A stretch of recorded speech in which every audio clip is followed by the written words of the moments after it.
Hello everyone, welcome to our webinar, Content with Purpose. I'm Joe, Design Director at Scene Studios. And I'm Andrew, also Design Director here at Scene Studios. So we've got lots of exciting stuff to go through today. We're going to be diving into the world of content. We're going to look at what it takes to create amazing content, but also how to integrate it across various brand touchpoints. Unfortunately, Sophie Croysdale is unable to join us today down to unforeseen circumstances, but we've got Gershom, who heads up our art direction department, to join us a bit later on for a bit of a Q&A. If you've got any questions throughout, please we've got a chat function, so please just drop them in there and we will be sure to get back to you after the session, but very soon. To start with, I'm going to hand over to Andrew, who's going to take us through a bit about what we do here at Scene Studios. Thanks, Joe. So as Joe mentioned, we'll take you through what we do as an agency and what our offer is. So we create brand environments with purpose. Now, how do we do this? One of the first things that we look at is how we connect brands with the communities, whether it's a new pop-up or whether it's a store design or an activation that's going to happen. We need to make sure that it's right for the audience that it's going to be located in. So one of the first things we look at is connecting brands with communities, but also exploring sustainable solutions. Every offer that we do, we try to make sure that we're trying to push the right materials, whether they're circular or sustainable, but also looking at the different life cycles that these materials would have, or fixtures would have, or pop-ups, or stores. We make sure that we understand that there is an afterlife to those products and those fixtures. And lastly, designing harmonized customer journeys. We want to make sure we're approaching every single project with quite a holistic view as to what our offer is. So how do we do this? We've got almost 3 in-house pillars or 3 sort of facets to our teams. The first one being retail design and delivery. This is looking at whether it's insight and strategy led from the very beginning through to the concept and design development, through to almost like making the toolkits and guidelines depending on the different types of projects. And lastly, production. So we've got production and management in-house to really make sure that the output is exactly what we really intended from the very beginning. Secondly, we've got experiential activations. Now, it's all good creating that sort of concept in a store, but how do you bring it to life? How do you try to make sure you've got different communities and different groups that are actually being really involved into that experience? So we do this through the spatial design and almost the ideation of what that is, what the event is going to be. But also looking at whether it's talent and location sourcing, whether it's the event management, or even the global rollout of that type of event in different cities. From city to city, it might be a slightly different take on it. Lastly, we're looking at content creation. Now, this is another arm that we've got within the studio. This is very much led by Joe and Gershom, our art director, who you'll be speaking to later on. And this is really looking at whether it's brand design, video and stills, making sure we're on site, art directing the shoots and the video content, through to even actually having in-house motion design and animation, 3D animation, and then editing and post-production. We want to make sure that every single project is looked at in almost a 360 fashion through these 3 different arms. We are a global agency as well. We've got studios in London and New York, but we do have partners globally. So we've got a very good proven track record of being able to deliver projects globally, whether that's window designs, to pop-ups, to store designs. We really do pride ourselves on being able to do that. And lastly, looking at some of the partners that we have from Nike, Converse, that we really do push, I guess, a lot of activations through in Nike Town London, for example, through to Bali, that we do flagship stores, whether it's London and New York. I'm just handing over back to Joe, who will be taking you through the bulk of our presentation today. Nice one. Yeah. Okay, cool. Let's get into the insights of the presentation. So we're going to kind of explore what we mean by content with purpose. We've essentially broken down our insight into 2 sections, which we see as being equally important. The first one about creating content. So that involves everything from kind of concepting, shoots, all of that kind of like talent sourcing. And then the second being integrating content. So what we mean by that is like how brands actually kind of, I guess, express what they've created in different ways across kind of physical and digital platforms, I suppose. their touch points really. And then finally, Andrew is going to take us through what we've coined the Fringe. So it's, I guess, a foresight of what's to come next, or what we imagine to come next based on what we'll discuss in the insights. Cool. Okay, so statistically, Gen Z spend 4 hours or more a day consuming content online. Due to this, it's become a very common channel for brands to connect with this audience. It brings up lots of opportunities, particularly for content consumed online. Having said that, people are still very interested in real world experiences.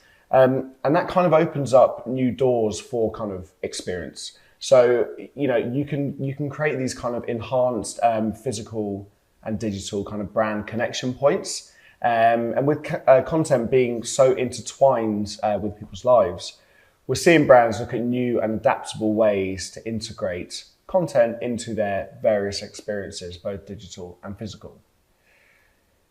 So I think, I know, we're first going to look at the first pillar, which is create. So what it really takes to actually, I guess, concept, produce amazing content. Firstly, it might sound obvious, but you need to be authentic when you're doing it. And this starts from the very beginning of any, content creation project. It must reflect who you are as a brand. And I guess this includes the stories you're telling, but also things such as the talent you're working with. Do they represent who you are, essentially? Okay, so when connecting with brands online, Gen Z really value community, identity and self-expression. Often that's much more important than even purchasing products from a brand, and it's how they connect with them. It's not just through the product lines, it's through how the brand identifies themselves, and you create these connection points there. Being such a savvy audience, you need to be authentic, and your messaging needs to match up with your values. Otherwise, it's going to be seen through and it just loses all of its value, really. So we're seeing lots of brands take this into account by switching from a kind of ownership strategy to creating content to one that's more aligned towards participation. So, you're allowing your audience to almost create content for you as a brand. Like user-generated content, it just brings this new layer of authenticity because the people creating it are your audience essentially. Yeah. So a great example of what we've been speaking about, to kind of tie it up and kind of hitting all of those key points, is an example from the cycling brand Rafa. He's a big fan of them. So their recent content, as you can see from the imagery, it's super striking. But if you kind of dig into the layers of the process and the storytelling, it was also a very authentic campaign.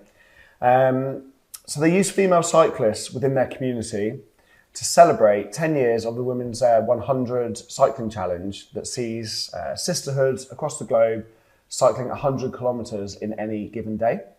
So alongside this campaign, there was a capsule collection working with female designers such as Susanna Rogetti and Studio Nari. Female cyclists were both photographed and interviewed, sharing their love of the sport, and a corresponding Strava mission was set up, allowing women anywhere in the world to participate in the ride on the sports tracking app. So the way it worked was pre-ride links were shared, allowing women to find their local ride, and post-ride images captured from participants were shared high and low across Rafa platforms. I mean, all in all, it demonstrated that Rafa's community, to the community, that the brand truly values the occasion and the people that are taking part and supporting the brand and cycling, most importantly. So, I mean, here, there's no kind of half-wit attempt to connect. They know their audience, and I guess the images themselves just speak to the campaign, and it was all in all just super impactful and just genuine, like a very refreshing approach to a content creation campaign recently. So I guess what can we really learn from this campaign? And I think it's that people trust people. And this actually really leads nicely on to kind of user-generated content, which we have touched on a bit. It's been a really hot topic lately, both between brand and consumer. And again, its value lies in its authenticity. 80% of consumers say that user-generated content impacts their purchasing decisions, and this says it all, really. Some brands are so clued up on this that they've actually dedicated entire, well, not just their strategy, but entire areas of their physical spaces and stores to encourage people to come in, capture content, share it on their social channels, essentially user-generated content. A really recent and great example of this, I think this came out or this opened just last week, is Nike's Jordan World of Flight in Shibuya. Opened just a week ago in Tokyo, and it's fitted out with its own content studio. So I guess it's kind of like a kind of hub space in the store. Shoppers can go in there, they can kind of film unboxings, reviews, and just create general content within this kind of Nike-fied world that they can then go on and share to their followers online. It's just really a dedicated space that puts kind of creativity in the hands of the audience, empowers them to make cool things and naturally become stronger followers of the brand, essentially. So I guess we couldn't really look at the world of content, like creating content, without touching on artificial intelligence and the role it plays in creating content. There's kind of positive and I guess negative opinions out there, but no matter what we think, it's here to stay. So we might as well explore how it can be used positively. So it's definitely changing the creator landscape, but we definitely don't see it as the end of human creativity. Instead, we should try and see it as a bit of a new beginning, really.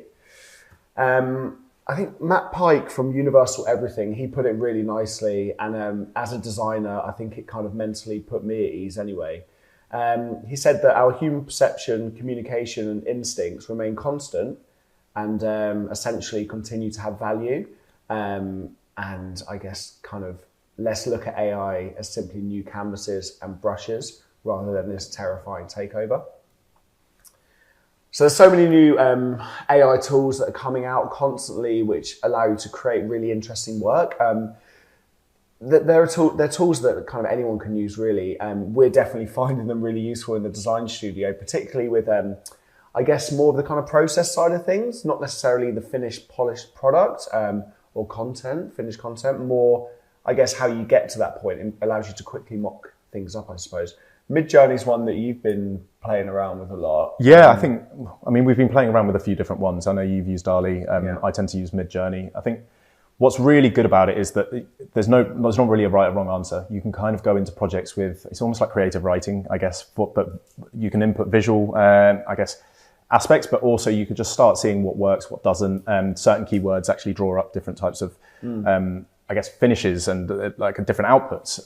But what we've quite enjoyed doing is not just looking at maybe things like hypothetical collaborations, which is kind of cool, whether it's for brands, but also looking at some of our projects and maybe even starting to think of, hold on, what if that concept was, we looked at it in a totally different light and we started actually putting in almost images of our own like projects that we've done, but then actually putting a totally different weave into it. So a totally different type of output comes out, and I guess it kind of just inspires you going forward, which is quite cool. But like I said, definitely. there's not a right or wrong. It's just fun at the moment. It's experimentation. Yeah. And I think, Luma, slightly different one. It's kind of like you can map 3-dimensional spaces and then you can kind of create with AI these amazing camera moves that wouldn't be possible physically with the camera necessarily without lots of expensive equipment. But you can kind of just very quickly create these very dynamic shots, I suppose, which opens up lots of opportunities in content creation. I know Jacob, who's filming this today, he's been using it a lot and is very excited by it. Nice. So we've already seen a number of brands utilizing AI to support their messaging. A really nice example of this, and one that actually refers to a lot of what we've already spoken about, is what the creative agency And Walsh recently did with the nuclear energy influencer brand Isodope. So Isodope is kind of raising brand awareness for nuclear energy as a clean form of energy and like a kind of almost like a kind of climate crisis solution. They're using content creation platforms like TikTok to kind of get their messaging across. So Jessica Walsh from And Walsh said that as Isodope is such a major proponent of the use of technology to solve problems in daily life, we decided to enlist the creative help of AI to bring this branding to life. And they use DALL-E as the kind of tool of choice here. So what's interesting about this is that unlike other AI-driven projects, it wasn't relying on kind of the stylistic results that you get from that you often get from various kind of AI platforms. Instead, it was kind of being guided by the capabilities and the look of the program used. So in this case, DALL-E. So really, it was a kind of source of inspiration as much as a design tool. So keyword prompts would be put in to generate an image. That image would be then be used as a further prompt in the AI tool, developing different results. And not only that, like that wouldn't be the kind of final design output. It would be a case of using human, I guess, interaction tools such as Photoshop to then develop these pieces and kind of, I guess, create the final piece. In terms of authenticity, this really makes sense to use this type of technology to create this content. It's a kind of a hyper technological brand that they're branding. So why not use the forefront of technology to work on that? And again, I think what's quite nice about this is it really shows that human input is still key. It's not a case of just kind of taking these tools and kind of spewing out a final piece of content. It's more about kind of finessing it with, I guess, real life people, really. Human judgment. Human judgment, exactly. And then I guess the second example, slightly different one of AI being used by a brand is Coca-Cola's Create Real Magic platform. So this is kind of a first of its kind. It's using OpenAI's GPT-4 and DALL-E, so two AI platforms to create this. So essentially what it is that consumers in various markets globally are able to kind of access these Coke branded elements for use in AI powered art. And then, they submit their creations and they're provided with the opportunity to have their work displayed on billboards in New York and London. I think this is also timed really nicely back to what we discussed with user generated content. It's a really nice way to get people involved, not just relying on technology, but people actually creating the art as well. And then, really this is also just showing how AI initiatives are being rolled out at such a fast pace and in very creative kind of multi-dimensional ways. The reality is with this, like we can choose to ignore AI or kind of be fearful of it, but really it's just allowing us to push our work into territories which weren't previously possible. Here at Seam, we're super excited by it. We're playing around with it a lot. So watch this space for more kind of AI projects from us.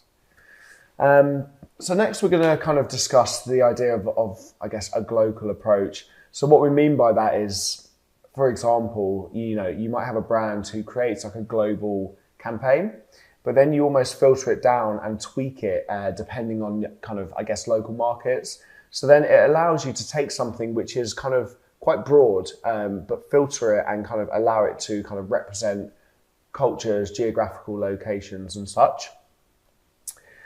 So a really great example of a brand or a campaign which has kind of taken this like global approach is the recent Louis Vuitton Yayoi Kusama collaboration, which I'm sure lots and lots of you saw.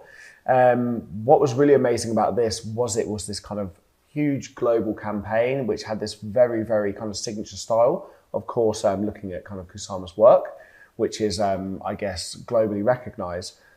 But it was filtered down into various geographical locations and kind of told local stories by interacting with very iconic areas in different parts of the world. So each area was described as being Kusamified. So you had the Champs-Elysees, you also had Harrods, which were kind of transformed with this collaboration. Yeah, I think you actually went and had a look at the Harrods spot, didn't you? Yeah, I think we popped down there and I mean, the impact that that kind of sculpture had from the outside, I mean, it's super iconic, right? But it's actually the content that it created afterwards. It's the amount of people that wanted to take pictures and almost share it on social media.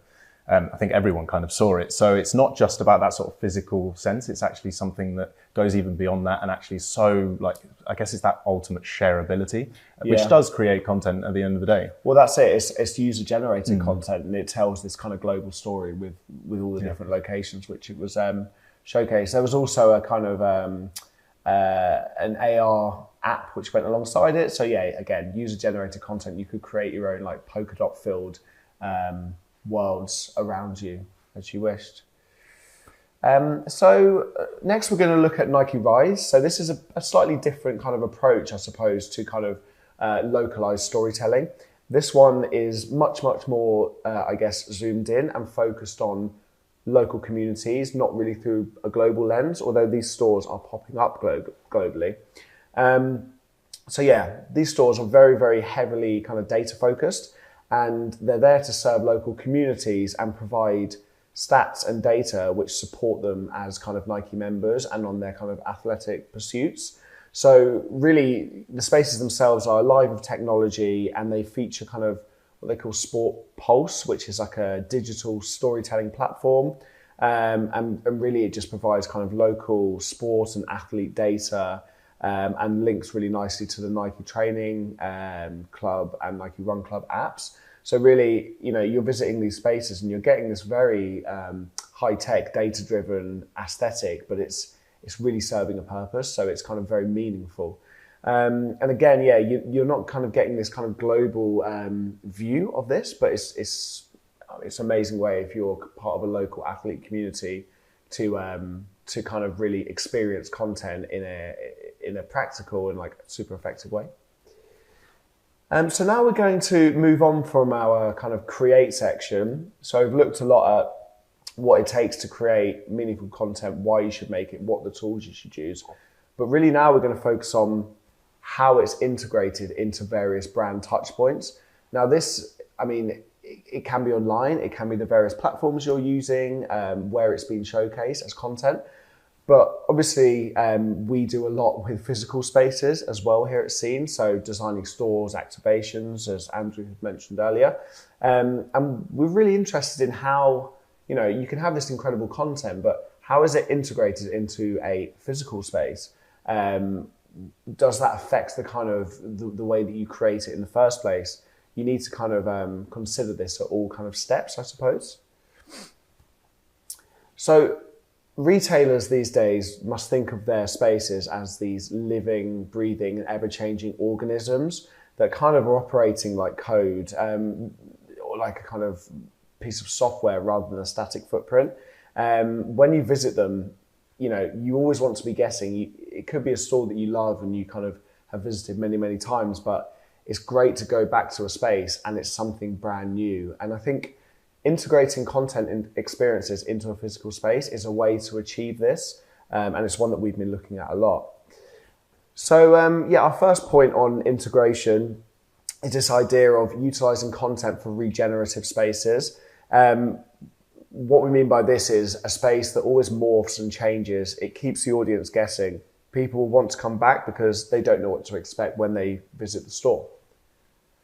I think a challenge that a lot of brands are facing these days is that there's this kind of like race to integrate content into, technology into physical spaces. So there's lots of examples of physical, like digital screens popping up in stores. The challenge here is that you need to have the content to back up those pieces of technology. You know, if you're going to kind of put a digital screen in your store and then you're going to kind of have some content to put on it, you need to almost be thinking months, even like a year ahead, to make sure that you've got these ever-changing stories that will kind of keep people coming back. If it's the same stuff that's been replayed, it will start to feel kind of cold, static, and disconnected to the rest of the space, particularly if the physical space changes itself. I think some brands are kind of on top of this and really, I guess, making the most of that blend of digital, content with the physical space. So an example that we really like was Moncler's pop-up in Tokyo. It was kind of a great example of cleverly integrating content to build a story. So the content itself was referenced in the kind of physical elements surrounding it. Even the screens were kind of, I guess, composed in a way which reflected a kind of a mountain, which was also seen on the actual display on the screen. I think so. That's kind of in a nutshell how you want to approach it. You want the content to be reflective of the physical. So there's also ways to integrate content into a space which contributes to the functionality of the space itself. The example you see here is our project for Nike, so their Nike dance studio at Nike Town, London. I guess this was a very kind of content-driven space. There was lots that we produced ourselves, which was going to be showcased throughout a month of kind of calendar events in there. Alongside this, there was multiple dance classes and workshops going on from various dance collectives in London. So the challenge was to kind of integrate digital into the space, but also allow for a large mirror, which the dance classes could use to kind of track their moves and make sure and kind of learn, I suppose. So what we did was we created this huge kind of, I guess, mirror with digital screens behind it. And what that allowed us to do was have a wall which both functioned as a mirror, but also to display the content which we had produced. So here you can see it showing the campaign video that we created whilst the class is going on. But then when we're looking at a workshop where people need to be able to see themselves and to track their movements, it also equally functions as a kind of complete mirror. So this is, I guess, an example of us thinking, how can we integrate content and digital into a space, but one that's not kind of blocking or intrusive to the other activities that are going on in this event in particular. Okay, next we're going to look at layered storytelling.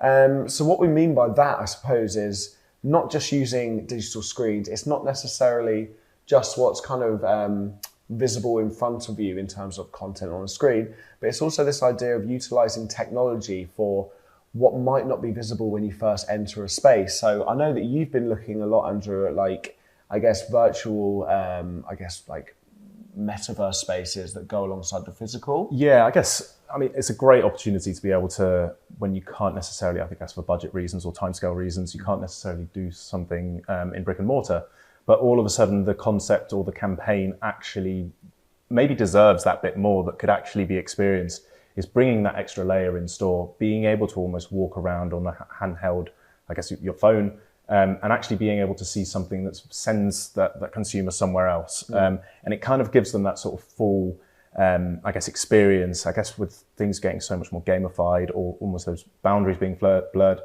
you can actually experience something that's that extra level, and also something that could change far more often than you could do a full physical store.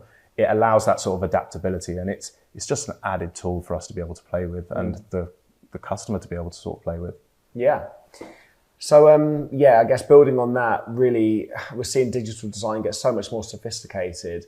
And I guess kind of similar to what you just said, it's like untethering creativity from the bounds of the physical world. In the examples that we're looking at, that's the kind of bricks and mortar store. And it's opening this door for kind of metaverse design both on and off screen. So it's really, really interesting. I think a great example of this in reality is a recent collaboration between Crosby Studios and 010 in New York. So 010 do digital fashion. So they create garments which are completely within kind of metaverse spaces and used digitally. They don't have any physical kind of fabric garments or anything. So what was really interesting about this store was you would enter it and you don't actually have any physical products, which you might expect from a fashion brand. Instead, you were able to kind of explore the space, not just through like large screens surrounding you, but more through like interaction. So this idea of layered storytelling. So for example, when you'd visit the changing rooms, you could scan a QR code. You're then able to try on various digital garments from 010 in that space. So it's that level of interaction that you're going to remember, rather than it's a case of actually doing something. It's a two-way kind of relationship with the space rather than simply viewing content. So that leads us on really to our kind of final point with integrating, which is about integrating into digital realms. So we're seeing lots and lots of brands who are utilizing kind of metaverse platforms to express their content. What's really exciting about this is, as I just mentioned, it allows you to interact. So it allows players or the audience to kind of interact with content in ways which you wouldn't be able to in a physical space. So some of these platforms, the big ones that we're seeing interactions on are Roblox, Sandbox, and we're seeing brands such as Nike, Gucci, Vans already creating these kind of gamified experiences on the platforms, but really offering these opportunities to express content in these virtual worlds, essentially. So users, the crux of it is they really want these immersive experiences that allow them to engage with their favorite brands in kind of fun, creative ways. It does go back to gaming. That's what these spaces were created for, but it's just a super interesting way to view content. And there's so much opportunity here for customization and self-expression. You can almost pick pieces from an experience and you could wear it on your avatar, for example. And it kind of, it kind of leans into that idea of the two-way sort of relationship when it comes to content, expressions, and experience. I've mentioned Vans did a great experience in Roblox.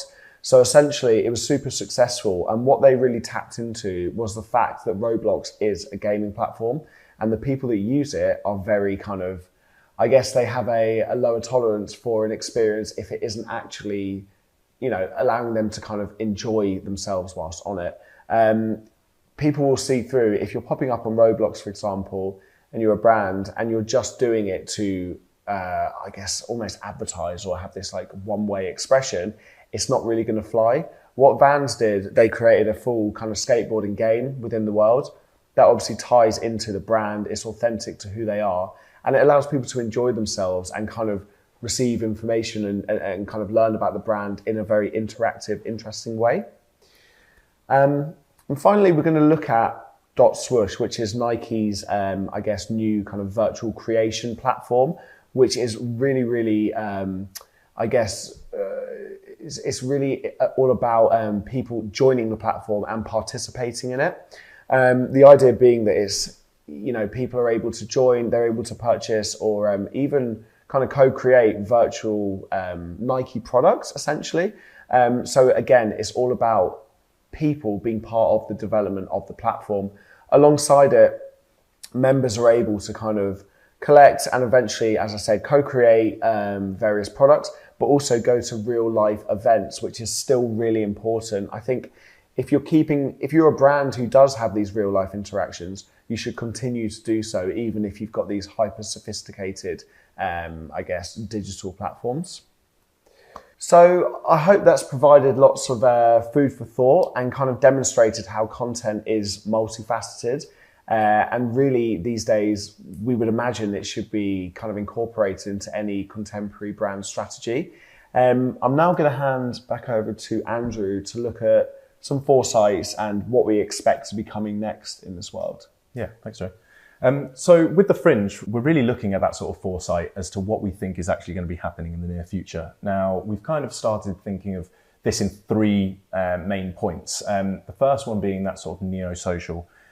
It's not just about sort of pre-made content necessarily. It's actually more about reactive content that you could actually be a part of, and something that's actually part of the identity and that sort of co-collaboration emergence where it's very reactive. You can actually be a part of that there and then and actually get something very unique to yourself, which we'll talk about a little bit more in the following few slides.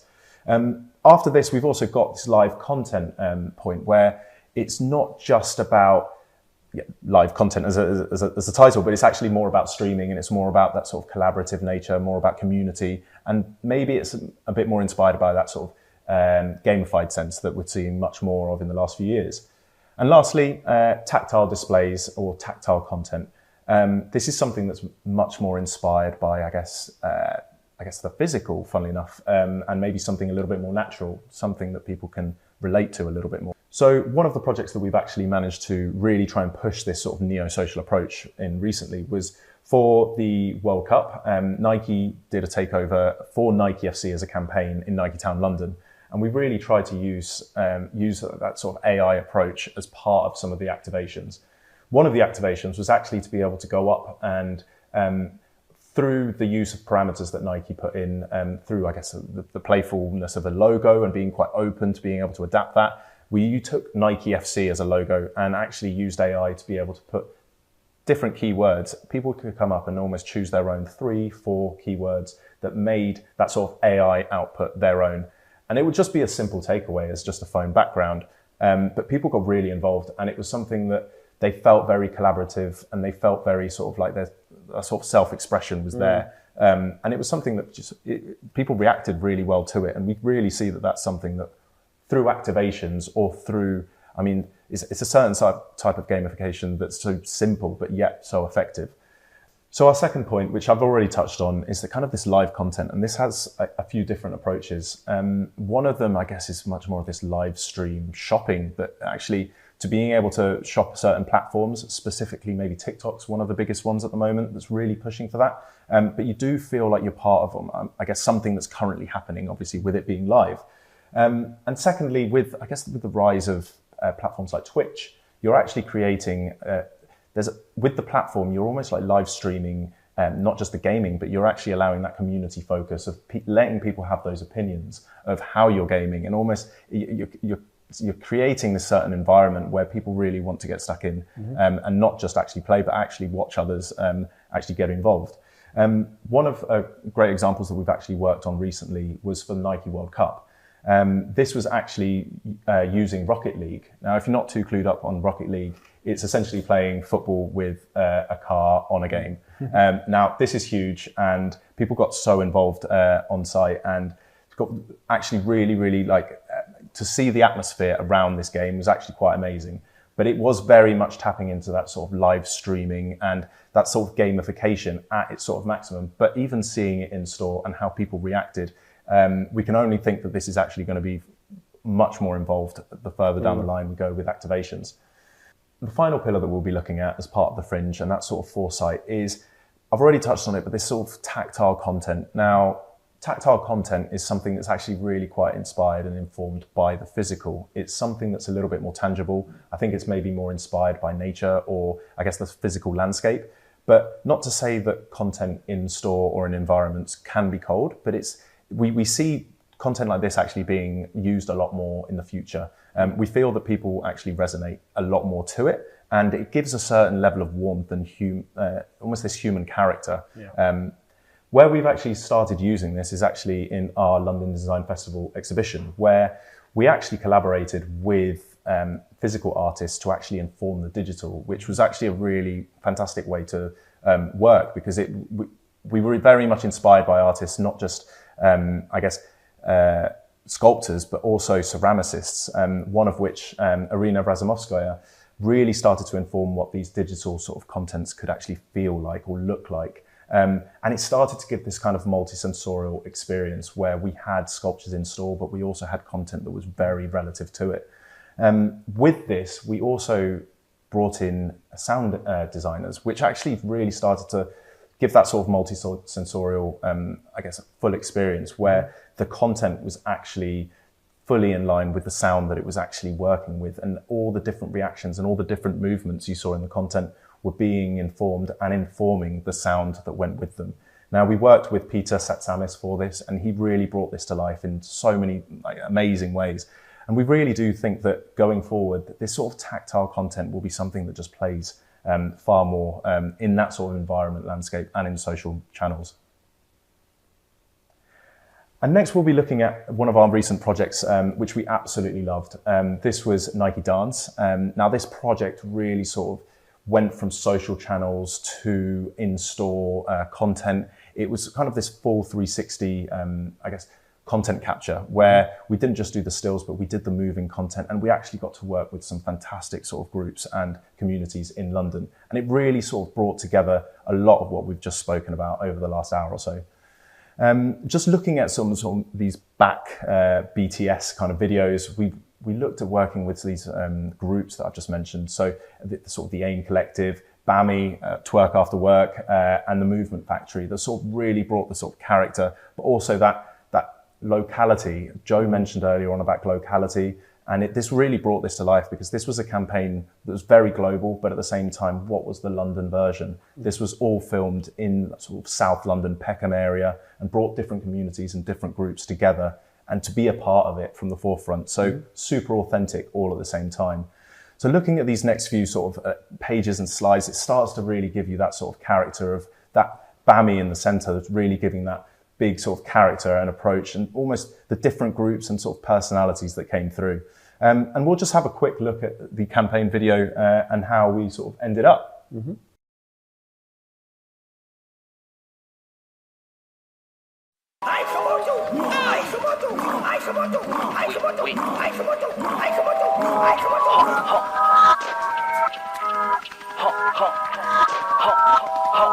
Yeah, Arian, in the area, yeah, Arian, yeah, in the area.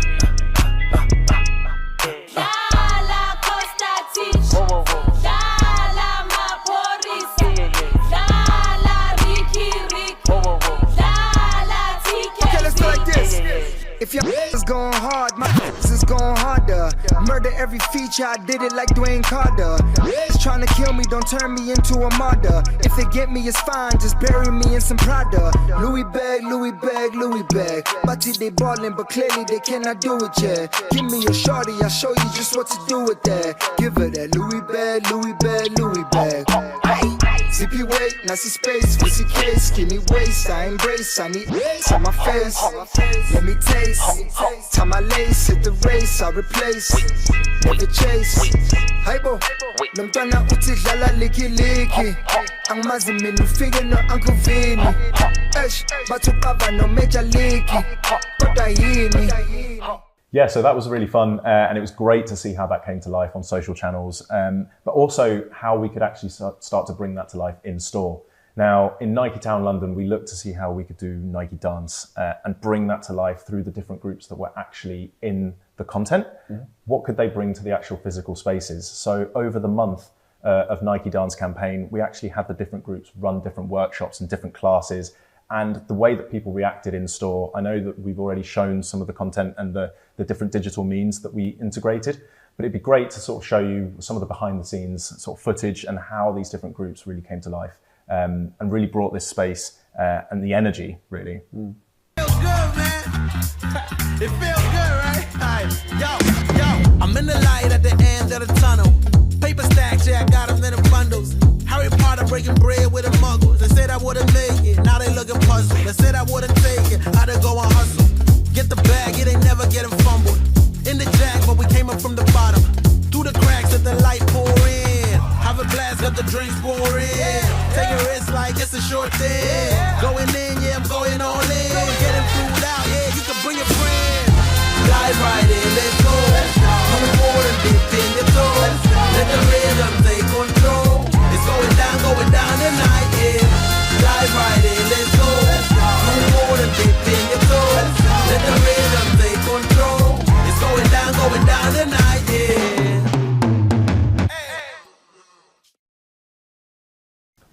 Welcome back, everyone. I hope you enjoyed that. I want to introduce you to Gershom. Gershom heads up our art direction department, taking all kinds of concepts through from, I guess, the initial idea to final production, shoots, moving image, graphic identities. How's it going? Yeah, doing very well. Nice. Yeah, we've spoken today a lot about authenticity. In your experience, what does it take for a brand to create content authentically?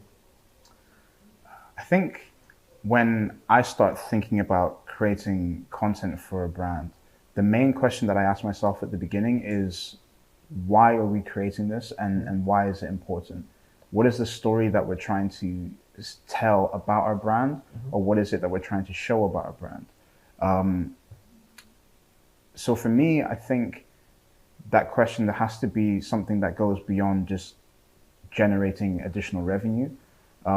but there has to be some sort of deeper meaning to but behind the content that you're creating, because that's the content that will truly create impactful work. Yeah. I think it's easy to be swayed, especially in modern times, by a lot of trends that you see on TikTok or Instagram, thinking about, oh, maybe we can work with this photographer or this musician, et cetera, et cetera.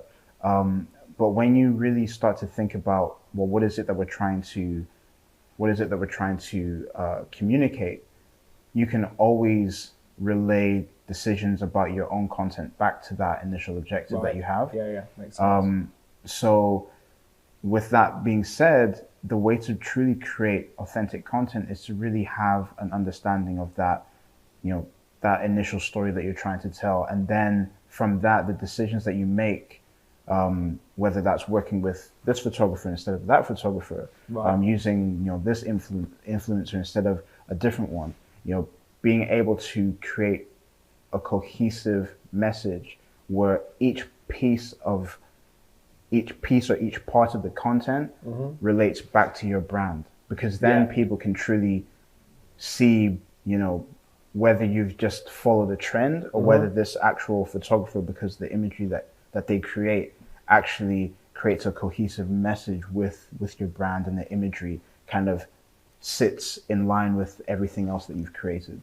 Yeah, definitely. I think what you said about kind of hopping on modern trends, like that definitely can work, but the brand has to kind of be aligned with that trend. Exactly. It was like the example we went through earlier, the isodope example.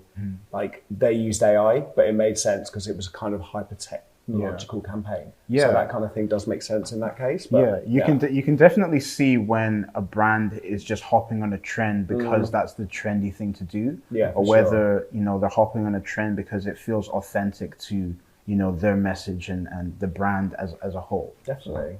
Nice, cool, cheers.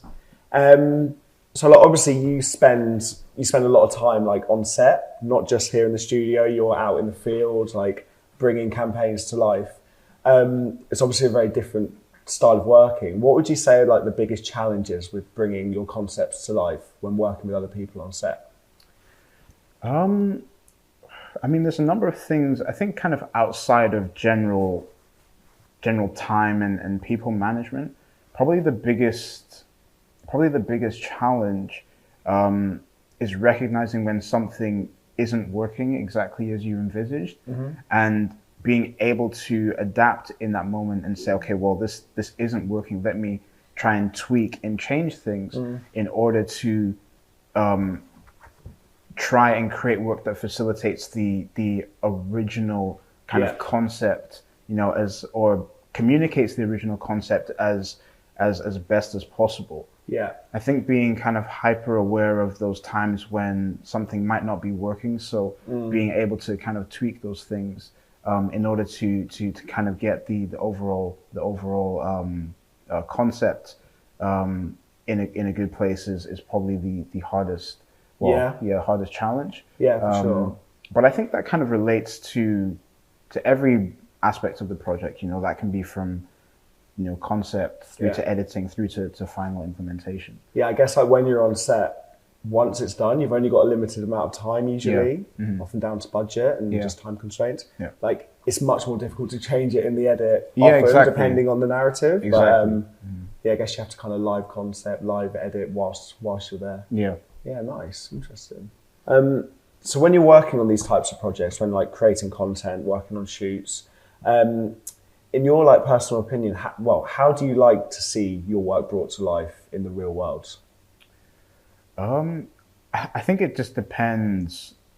It depends on the project. I think when you're thinking about how work should be experienced, these are questions that you need to ask yourself kind of in the initial kind of concept phase. So, for example, you're not just creating content because there's a screen that's available somewhere. It has to be that, well, whether it's kind of like a short kind of TikTok series or curated gallery exhibition or retail installation, the content that you create should feel native to whichever medium that is available, to experience it. And I guess it kind of goes back to what we were talking about with creating authentic content. When you create content based on a specific experience, it will feel native to that that experience, as opposed to something that's kind of an afterthought of, oh well, we've created this content, we've done a shoot or a film, there's a screen here that we can present it on. I think having those initial kind of thoughts at the beginning of a project kind of will help you create more work that's impactful. Yeah, nice. I think also like working in a studio where we kind of create content but also physical spaces, it's quite nice to have that opportunity to kind of work together and figure that out from the start. Like yourself, you might be coming up with an amazing idea for a shoot, and then we can already start to look at like, but for whichever brand, how's that going to look in the physical space? And it almost influences the storytelling from the beginning. Nice. Cool, thanks Gershom. Super interesting. I'm really conscious of people's time, so if you've got any questions, please just put them in the chat or email us and we'll get back to you really soon. I hope you enjoyed today. And we'll see you soon. Bye-bye.